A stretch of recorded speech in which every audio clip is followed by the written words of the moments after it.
Okay, so hi everyone, it's Erkan Ali here from Business Bold, and we're doing a series of interviews with business owners, and I'd like to introduce Ken Sethi, a former client and friend, and he's a director over at Genesis Imaging down in southwest London. Fulham. Yeah. So let's get started. So first of all, I want to say thank you. No, absolute pleasure. Because it's Saturday, and I got Ken on his day off down here in the dungeon. Hungover. Oh yeah, they letting it out there. A little bit. Yeah. I didn't drink last night. No. I had a couple, but I thought early night was all fresh for you. I'm absolutely chuffed, and also so for those of you who don't know, we've got Deep in the back, which Deep is Ken's son, and really lovely young lad, and he's been part of the business as well. Yeah. So let's so the audience would want to build, Ken, are interested in what works, what didn't work, when things do go wrong, how do you deal with them, and from a point of view of Business Bold and what we're doing is also how do we empower you, support you as consultants or coaches to achieve things that you previously weren't achieving. In your memory, how did our relationship start for you? Business was obviously struggling, so we were sort of rock bottom at that point. What year would that have been then? Been 2000? 2007, 2008. So the business really went through a big change. There was a sort of a downturn in business due to economy. Sorry, lots of things going on. Just also for the audience, you're in the photo. Do you want to say what you do first? Yeah, so because that explains why the business was. Okay, so we're in the sort of photography printing, dealing with artists, photographers, museums, galleries. But that's the new business now. Yeah. So previous to that, we were dealing with professional photographers. So we used to process film. Yeah. We used to print for those guys. Film processing. When's the last time I saw film? Kids don't even know what film is these days. Like vinyl record. No idea. Well, that's coming back, and film's coming back to an extent, but not to make a living. Yeah. So that was really the core business. So we started the business in 1997, processing film, and that was good business. So we had a good run for about 7-8 years, and then obviously the technology changed. 2007, 2008, digital came in, and film was obviously disappearing. And that's when really the struggle started. So we lost our core business, we lost our core clients, and we're at a sort of a stage in our sort of gone blank now. No, think about it. What happened was the world changed. And you were doing what you were doing, and it was working. And I imagine, like every business, when it first starts, it's clunky, and then you get going, you build up some momentum, and things are good, and you enjoy those good times. So I think I remember you saying you did really enjoy those good times. Yeah. And then the world changes, and before you know it, you're out of step. You knew it was coming. Obviously. It was but obviously how quickly it came, and that's what really caught us out. I mean, when you first saw digital camera, did you kind of go with the writings on the wall, or did you like, no, film's so good, it was cheap, it was convenient, and you saw the digital camera, they were sort of, they weren't great, the technology just wasn't there. Yeah. But we didn't really realise how quickly it would change, how technology would grow so quickly and fast, and that's really what caught us out. So we knew it was coming, but not quite sure. We weren't quite sure how quickly it would come through. So from the time when you noticed that, or it kind of started showing up on your radar, at what point did it kind of really dawn on you that the world's changed, or it's really not going to go back and it's changed forever? It took, a year and a half, 2 years. Yeah. But even once you realised, then to replan your goal, it's not a straightforward process. It's a complete transformation. My memory of it is that's where you were in the impact of it that was my memory, and you knew you had to do something, and you'd been working on that for a little Correct, bit. Yeah, and whatever we were trying just simply wasn't working. And then obviously downturn in the economy, so 2007, 2008 we had a recession come through. We'd invested in a property as well, so we'd moved premises. So 10 years on, business was doing really, really well. So 2007, so we just moved. It was December, which is usually quiet anyway. So the whole thing kind of compounded. Absolutely. So the legend goes, you had, like we were just speaking earlier on, you had 3 coaches come and go. Yeah, so at that stage we thought, we need to get someone in to just sort of... Sort us out. Build. Is that how you thought of it? Did you think look, we're not solving it, things have changed, we just don't know where to go. What made you look outside? Cause it was, my business partner Howard. He's the brains behind the business. Clearly, because you're the look. Absolutely. Yeah. So he was all about coaching, and he's our finance director. So really, he felt something needed to be done. He needed to inspire me to then inspire the team and rebuild the business. Was it thought of something like inspiring? Because I remember we had a bit of an interesting gap when I'd say to you, I think we should come back to that, but actually I mentioned it now. Yeah. But when I said to you, what's your passion? And your response was something like, what the hell, what the F are you talking about passion? I've got bills to pay and wages and rents, and you're talking about my passion. Yeah, that was a real demarcation, wasn't it? We were right down rock bottom. I think you kept on going a bit further down after we met. Which correct. Things usually it took a while to actually then get that sort of in my head that, we needed to do something, mindset needed to change. So these 3 coaches that came in, they come in best intention. You obviously liked them enough to go, come in, work with us. Why do you think that those didn't get?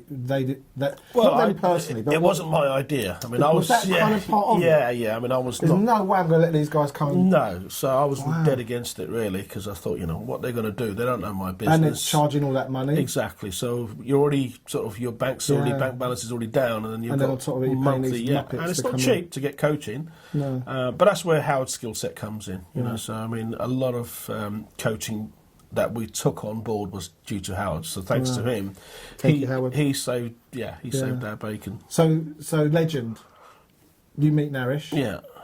Man, this guy was So Naresh is one of our associates in Engage, which is our consultancy, and he's FD, finance director, accountant. He runs an accountant. He's been a client of mine for quite a while by then. I think by then he'd been. 2007. I've been a client since 2010. Right. So you meet him. Yeah. And I said, I want to take what this guy's taking. Because you thought he was on drugs. I really did think he was on drugs. I just had a couple of little bills in there. He was buzzing. He was full of, Yeah. That's unusual for an accountant, isn't it? You don't usually they're usually boring, aren't they? Yeah. Well, the reality is they are. It's nature of what they do. It's kind of very deep. But the thing was, you met him. Yeah. And I remember him phoning me up and said, I've met this guy, he's dying to meet you because he met me. I'm like, what are you talking about? He goes, he was so impressed with that. No, he was really good. Yeah. And really, I thought, if I can be like him, then really we can do anything. Wow. Yeah. So really it was kind of, although Howard had kind of instigated this process, and obviously there was attempts made. Pushed me into it. Yeah. You saw Naresh and kind of thought, wow, if an accountant can be like that, maybe I could. It was very positive. It was very full of energy and drive, and that's really what inspired me. Yeah. And I thought, well, I want some of that. Yeah, absolutely. So that's a good lesson, isn't it? Is if your clients are blown away with what you do, it's like having a sales team out in the market. Correct, isn't it? Because if you've got a restaurant you like, or you've got the client comes in, and then obviously if you have that energy and the drive and the passion, then it rubs off onto them. Yeah. And even now to this day, I mean that's really where we started originally. Because we were hungry, we were young, so the business was doing really, really well. And over the period of time, you lose that, and suddenly when the business isn't there, and that really hurts. And then that's where coaching comes in. You're kind of trapped inside a cycle. Absolutely. And then once you start seeing there's a cycle here, it's not just personal. There is the world and the market, but there's also how you're playing your game within those circumstances. Yeah. So then we were introduced, and I came down. Initial thoughts? I don't know if I'm looking for compliments here, or maybe kind of grateful. Usually people think, who the hell is this guy? I thought he's not going to last very long, is he? Done, he's out. Kick him out straight away. But no, I mean, obviously it was, again, very, very difficult to sit there and listen to your ideas and meet once a week or whatever, twice a week. I think we went on with, started with twice a week. I think we wanted to hit it hard because it was like there's no time to waste here. Can you tell us a bit about, without giving away anything you don't want to give away? Obviously, we'll protect confidentiality in any way. Sure. But the business was, how would you describe the condition of the business at that time? It was, very critical. Yeah. So it got to a stage where, so we had overheads were so high, and the income just wasn't there. So the profit wasn't there. The business was hemorrhaging, losing money, gone through 3 coaches. This is what I meant by, and then I walk in, it's a pressure. Okay. I'm like, I've got to turn this thing around as far as what I can be responsible for. I never realised that actually. So when you said that to me this morning, and I'm thinking, Christ, okay, so it's just there's some pressure for us. For you too. Yeah. I'd say kind of more so because in a way you can be responsible for what you've done in your business up until this point. the promise of coaching or intervention is that from here it will change. Sure. That's my product. Yeah. You know, it's like you said, I'll put something up and you print it and there's nothing on the paper. You know, people go, hold on, but that's not a picture. And for us, it's instant result, isn't it? Yeah, You do something and it's you there. you can physically see it. Yeah, and if it's a good job or a bad job, and I guess, and so I never realised that till and I've at least not come up very often, but sometimes people say, how can you guarantee my results? And I said, I can't guarantee you your results. No. And that's the thing, is what, you know, this is all about the client and their results and what they take on and apply over a period of time. Is not down to me. So the other point is, it's not that I can make people do anything. I can influence and, if you like, influence and inspire them or get them to see their gain in a different way, and then they take new actions, and that's when things start. And changing the mindset is not an overnight process. It does take time, and I mean we still benefit from the results. You know, on when we stopped coaching. Well, it must be over 10 years ago. Was it 10 years ago? Well, we said 07, didn't we? Yeah, so when did you start? But you didn't come in straight away, though, did you? Oh, well, okay. Yeah, it's been a while. Okay, so 7, 8 years. I remember coming into the way we did it with Ken was we had leadership team. I'd come in and it was like bullshit. You should tell me, what's all this bullshit? When are we going to get? I'm like, Ken, just stick with it. And it was 3 months of going. You said it to me to my face. What's this? This is bullshit. This is bullshit. And I've got work to do. Yeah, I've got work to do. I've got to go down there and. You know, and I'm like, put the fires out. You know, and I'm like, I get it. Like, just stick with it. So there was a point where you went from bullshit, and then it started listening. How did it? Yeah, what was the shift for you? Well, obviously, clearly, whatever we were doing wasn't working. So try something different, try something new. So, but yeah, I mean, you got through eventually, and it did start making a difference. It started changing my mindset. I was then motivated, and I could see the change in my team as well. So, I mean, you've got to change yourself in order for the team to change. Because they look to you, don't they? Yeah. And if it's working for you, they think, because also they've got all their complaints, they're fixed in your kind of, if you like, it wasn't a new team. You guys have been working together a while. Yeah. Probably have some culture and practices that didn't work, and then suddenly you're starting to say new things. They're going, you know, we didn't. One thing I get quite often, people say, when you came in, you started telling him all the stuff we've been telling him for years. I'm like, but he won't listen to you guys. No. But then there's the new stuff, and then they buy into that. Because when we do I think one of the things I do straight away is get a vision, mission, kind of context piece done, so people can start aligning the values, and then we launch that to the team. So they're all part of it. It isn't like, oh, Ken's been fixed, good for him. It's actually, no, look, we're working from the fish down, from the fish's head down. And everybody's included in that process. And I remember we had some team members that again were quite challenging. They were like dead against it, and bit by bit. It was like the dam just cracking. You know, you start to get a crack. So early results. I mean, what I remember is really starting to relook at the products. Yeah, I mean, obviously we needed to change our services, redefine ourselves, new market, new products. Yeah, took a long time. I mean, the other thing I remember was we hadn't put our prices up with the new services for a long time, and he said, right, let's increase them 10%. I said, we already got problems. People are arguing about prices with us already, so we're losing business already. I said, no, just do it. Yeah. And that was a good move. Yeah. So, I mean, that's breaking. So you kind of break a certain view of something, and then you go, wow, hold on, we just put the price up 10% and hardly anyone sell anything. Yeah. You know, you always get a little bit of a creak, but then they go, all right, fair enough. Because no one wants to pay more. And we would have never done that. I would have never done that because that's what's scary, isn't it? So you're already struggling for business. And hang on, you mad? Yeah. You want to charge more for people that we're already not getting through the door? Yeah. And then you used to say, look at the bottom line, that 10% increase, your bottom line, the margin will be there. Yeah. And that's something in the domain of not experience or understanding that starts to end up in your bottom line. And you go, see, this over here is changing the way we're doing certain things, and suddenly we can see more margin, albeit probably it's a turning point from going that, because you've been on that trajectory to then suddenly, I've done that. You know what? I've pretty much every business I've worked in, I go and I say, look, I'll pay my first 3 months bill like that, and they go, how are you going to do that then? I said, what are you charging an hour? What do you charge? And they go, I don't know, £55. I go, it's £65 an hour now. And they go, you can't do that. I said, yes, you can. Go into the computer, change it now. I don't know how many hours they sell a week. I said, but my bill's paid for already. Yeah. Right, now let's get on with it. Yeah. Right, and then the whole thing means it's like oiling those wheels as well. Yeah. And then as a sort of business person who's been struggling, that's the last thing you want to hear. No. You think, hang on, you're going to lose us even more business. Yeah.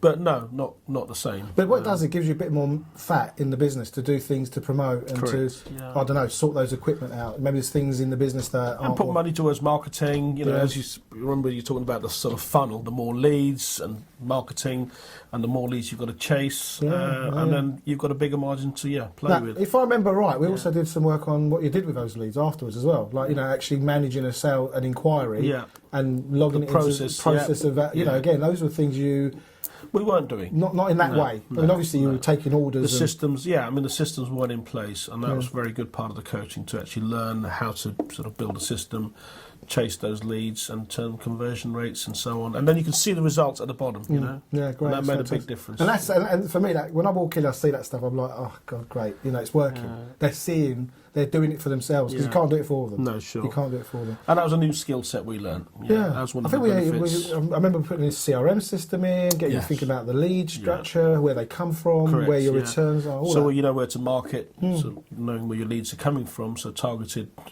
marketing works really well. Couldn't ask for more. Yeah. So the other thing that I remember is innovating in terms of your products, because going from pretty much film development business, you've gone into framing, you've gone into light boxes, you've bought router systems to cut out.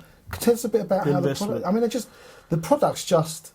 Yeah, so a lot of kit, which makes the job a lot easier. But you spent a lot of money on new kit, so the confidence changed. Yeah, well, we had to do it, otherwise we just couldn't compete. Because you wouldn't have had, without the new machinery or equipment, there We wouldn't just be can't new provide a products. service, no. But you utilised the skills you already had. Yeah, I mean, the team's still the same. Pretty much, yeah. I've got staff who started with us 20 years ago, 18 years. Well, the longest serving is 19 years, and then 18. He's a 17. very bitter man. No, I'm joking. Yeah. Yeah, I've got no other skill sets. Can't get out. Can't get out now. No, but that's something, though, isn't it? To be able to have a most team of the team, I would say majority of the team's over 10 years. Thick and thin. Yeah. Because they are a thick and thin crowd, Absolutely. aren't they? They're very loyal, and they've been through with us, as you say, the highs and the lows. And now I wouldn't say we're flying, but we're doing really well. Well, that's fantastic, isn't it? And so some of those products were things like light boxes, which I think are I mean, that's a new product. We launched that about 2 years ago. So we're always I innovating. saw light boxes when I was with you. Sorry, different types. So now right. we're going bigger now. So we're doing 2 metres by 3 metres. Oh, wow. So, since you were So there... if you want a light box, there's 2 metres by 3 metres. Yeah. Wow. That is different. Yeah, so we were doing small light boxes when you were there. So again, that was a new piece of kit we invested in. Yeah. We just upgraded that machine as well. So the first machine we bought was 130k. Yeah, that's a big. I mean, it's a big commitment. Yeah, the one we just bought last year was 330k. Wow. So 200k difference. But obviously, that commerciality of that is a different. The again, that gives quality, you a different- the quality, the speed is just amazing. Yeah. And I imagine also with the new kit and the new offerings, you've got a new client base. Because your traditional client base would have been photographers. Yeah, so because we're always reinventing ourselves, looking at what the clients want, so we then respond to what the client's needs are, and then that's really how the business has been growing for the last 2-3 years. So if we know there's a market for something, you do a bit of research and then you invest. And there's another lesson there is, this going back to where you were, say, pre the digital era, is you kind of sat on your laurels, you were running, because it's hard enough running a business. Yeah. You're in there day to day doing it and doing it was busy. Technical work, and you're busy, and then suddenly you look around, the world's changed. Yeah. So monitoring, getting that feedback from your clients, and maybe you go out and you go to exhibitions again, and you're reading the trade press, and you find out what's coming, and you're trying to work out, well, how can we innovate to keep people giving them something new. And that's the biggest change. First 10 years of the business, you were just stuck in there, just doing it, focusing on what you're doing it really well, building that reputation, not really keeping an eye on what else was going on, because you was quite content, or whether you were just too busy to look elsewhere. I think it's a bit. When you drive as a young driver, they're looking at the first 2 metres, 5 metres in front of them and reacting to everything. But as you become a more seasoned driver, you're looking ahead and you're actually starting to strategise your way through. And I think that's what I see in business owners. They go from kind of running it and in it, looking at what's in front of them, and then suddenly looking ahead and starting to actually think about their products, their services, how they innovate. Yeah, and that's where coaching comes in. Yeah. And that's the biggest change in myself. That's where I think I've grown, is now you're constantly looking out. So business is doing great now, but you need a part of your time, 20% of your time, looking out there, working on what else is coming, how's it changing, Yeah, where do we need to invest, where do we need to go now, which we didn't. Well, I didn't do that. Howard used to, but he's a marketeer and he's a finance guy, so product-wise, he doesn't really know. Because your operations, I'm hands-on, even now. Yeah. And that's where I like to be, not behind a desk. That's the thing. It's so very fulfilling in that, isn't it? When you see something come together, Stay connected with your clients. Yeah, you get to see the clients, you have the relationship, and it's very much so. I think another thing about it, when you do something like that, where it's like making something that becomes, from a concept to something reality, there's a kind of a wow factor when you do a reveal. Imagine a client comes around and you go, look what we've done for you. And some of those pieces are amazing. And some of the stuff we produce ourselves, even before the client sees it, we just show it to each other and go, whoa, look at that. We didn't know we could achieve this. And it gives you a real thrill. So there's a real buzz about it. So that fuels the passion, doesn't it? And that excitement when you bring something new to them and they look at it and they go, yeah, we'd like that, because you've sourced it. Yeah, it blows you away, something come to mind. I remember when we first did the vision and mission. And in the vision and mission, the way I do a vision and mission is an overall concept, what the business stands for, and then 4 parts, which is who are we as a business, who are our clients, our ideal clients, who do we want to attract, what is our business beyond what we do, i.e. not just what the physical product is, but what is it that our product makes the way? And then we have a differentiator, something that kind of says, well, why are we different to everyone else? And then finally, we have what we call the culture and values bit.